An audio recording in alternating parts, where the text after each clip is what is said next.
Today we are going to paint this beautiful, unique wildflower. It is called wild bergamot. It's a type of bee balm. Okay, I have the sketch here on my Arches 140-pound cold press water paper. And as usual, I'm going to mostly erase it.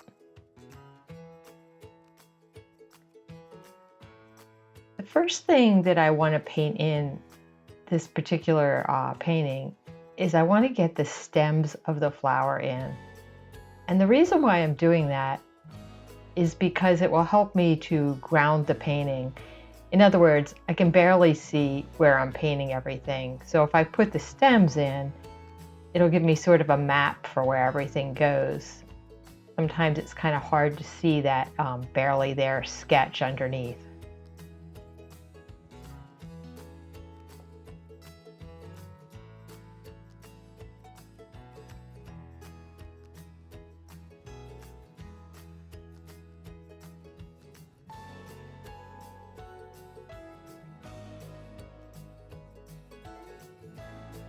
When you're painting anything, you need to pay attention to where the light's coming from. In this instance, the light is coming from up above and slightly to the right. So I am painting in with that really light yellowish color where the sunlight hits the brightest on each leaf. And then as the leaf turns away from the sunlight, it's a slightly more green, darker color.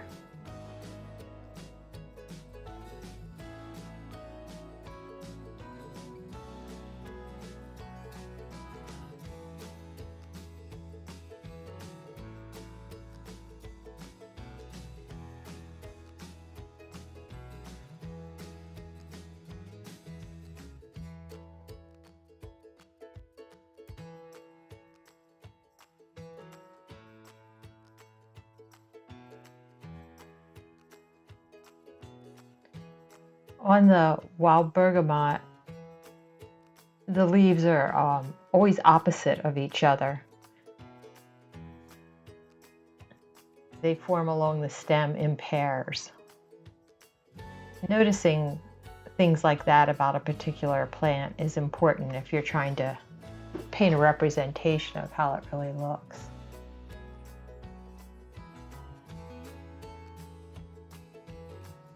When you're painting greenery, or anything really, it's important to vary the values and the colors and the shapes and lines, and this keeps it interesting, and it also is realistic.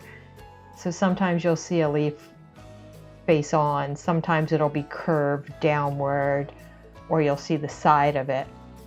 Sometimes it'll overlap another leaf. So it's important to add that realism, that variety to your painting when you're painting a flower or plant.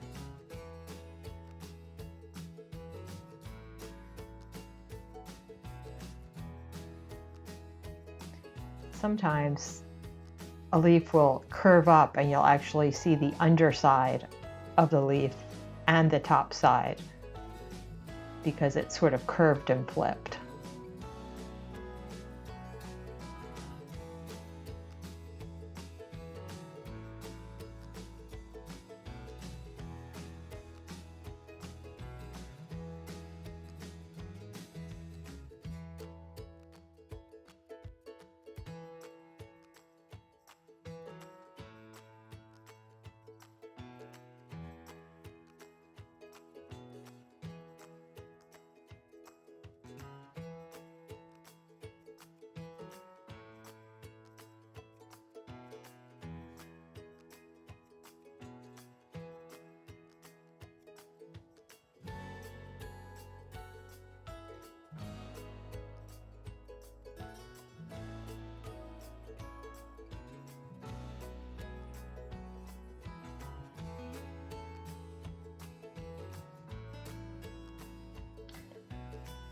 One simple thing that you can do to add interest and realism to a leaf with a stem is to add a little bit of darkness to the leaf where it meets the stem.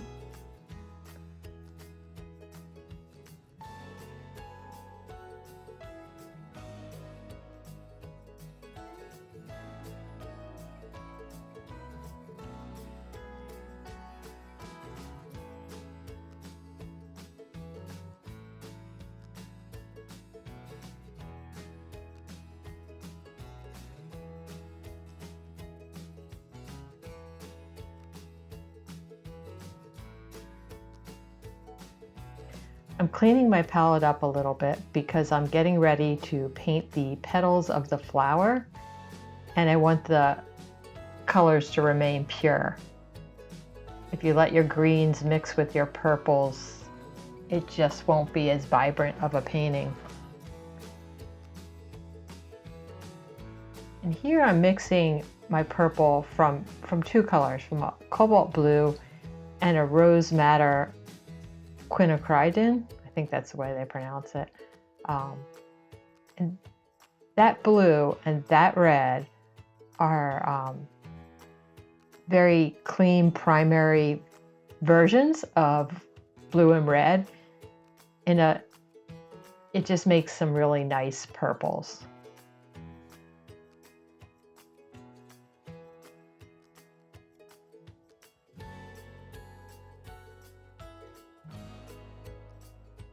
The thing that I love the most about this wild bergamot, and the reason why I decided to paint it, was because of these crazy frilly looking flower petals.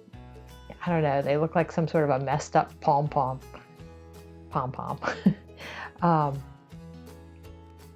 And I don't know, they're kind of delicate and kind of ethereal. They have little frilly things on the tips of them. It was just really,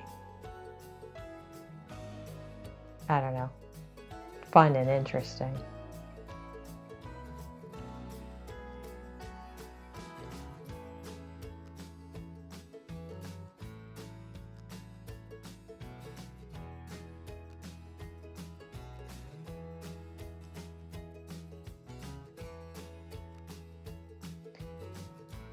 With watercolor, it's always a sort of a balance, sort of a dance between controlling the color and controlling the flow of the water, and also just letting watercolor be watercolor, letting it just kind of organically blend and flow together on the paper.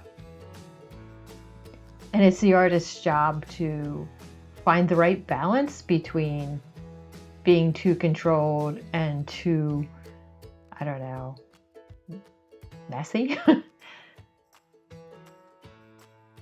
a lot of it depends on your style, what it is that you're looking for. Some artists will paint really loose, and some artists on the other end of the spectrum are going for like photorealism.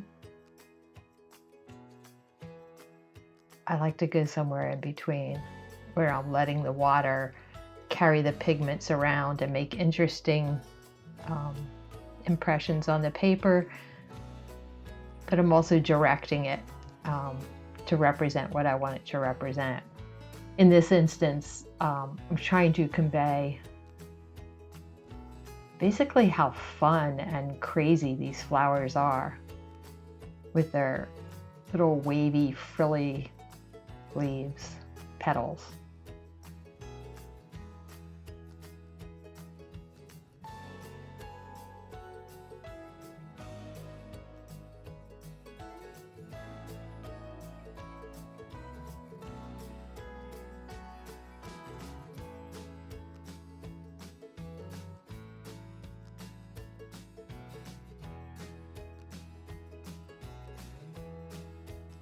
I'm adding a little bit of detail to some of the petals, just to show that they do curve, that they're not flat.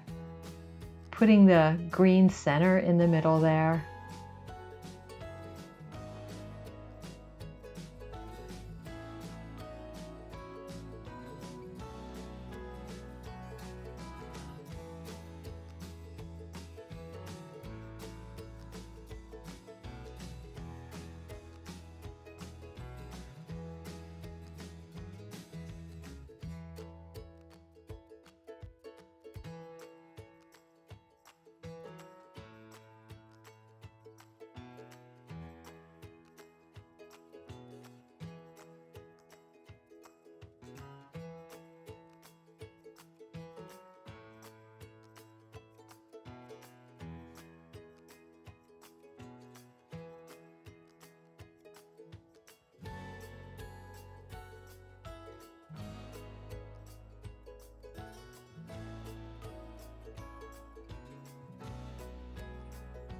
actually dropping a little bit of the rose madder into the green.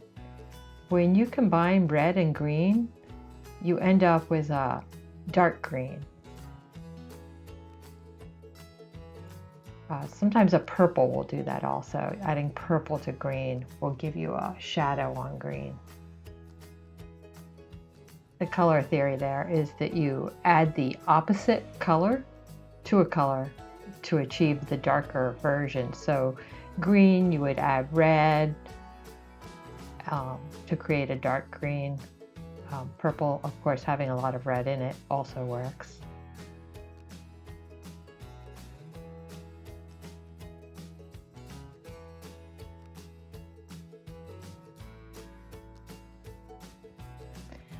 You guys, if you like this video and you want me to keep doing more, do me a favor and hit the subscribe button underneath this video.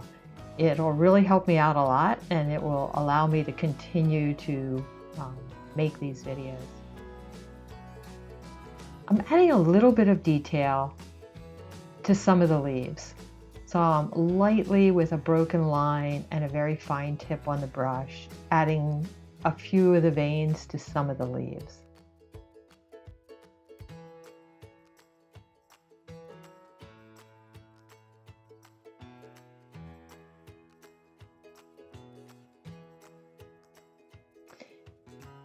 When I was deciding on the composition of this particular painting, I decided to do 3 different flowers, and I chose the big center one.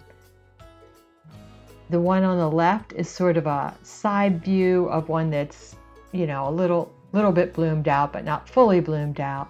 And the one on the right is a bud that's just starting to have its petals burst out. It would have been a less interesting painting if I had done them all as big, fully bloomed out flowers of approximately the same size. So one of the things that makes a painting interesting is variety.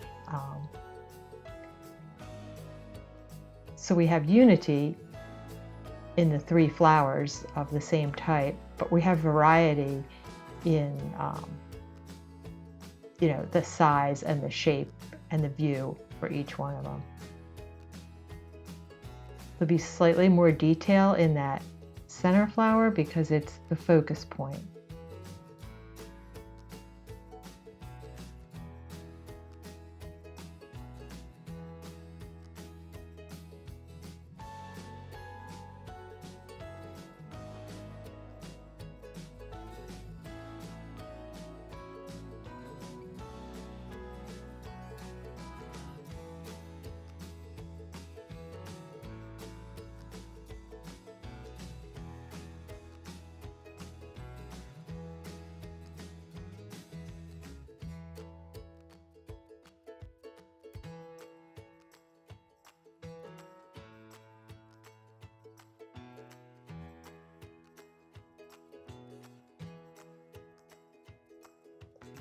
Under each flower, along the stem, it's slightly darker because the flower itself is shading the stem.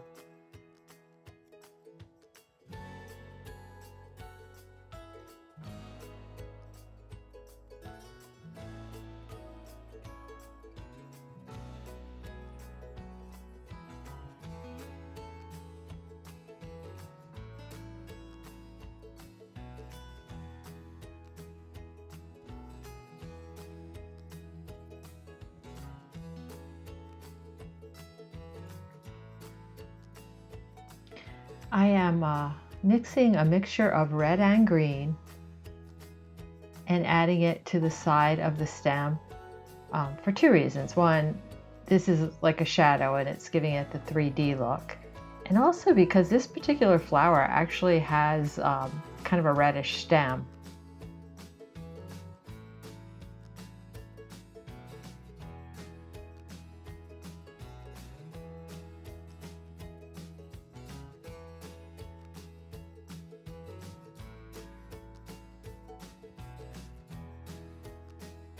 I'm using this splattering technique here, and I don't want to overdo it,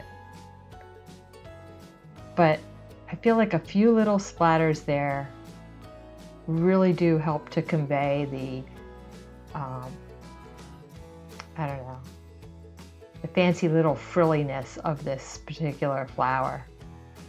It has these little tiny threads on the end of its leaves that make it kind of frilly.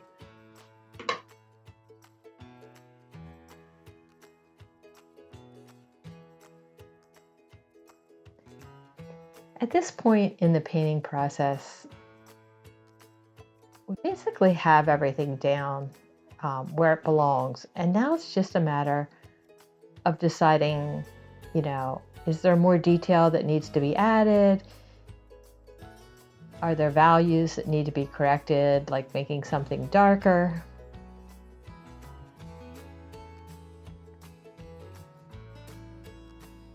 And this final part where you're adding extra details and making small corrections,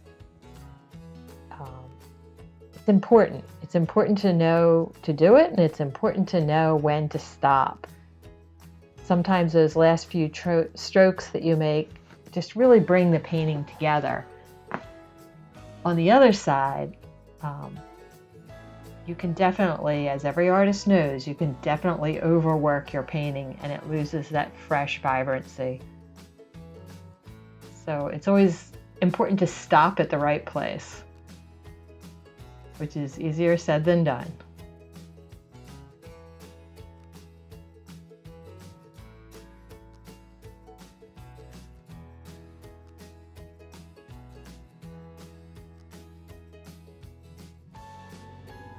The little shadows that I'm adding along the side of some of the petals help to give it that 3D rounded, curved inward look that those particular petals have.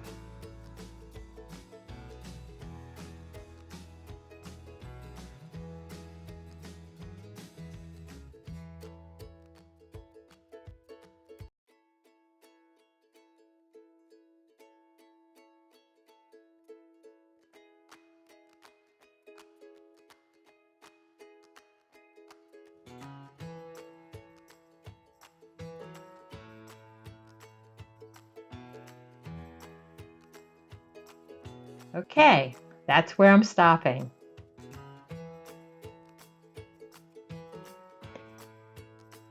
I really like how this turned out. I think I captured what I wanted to capture here.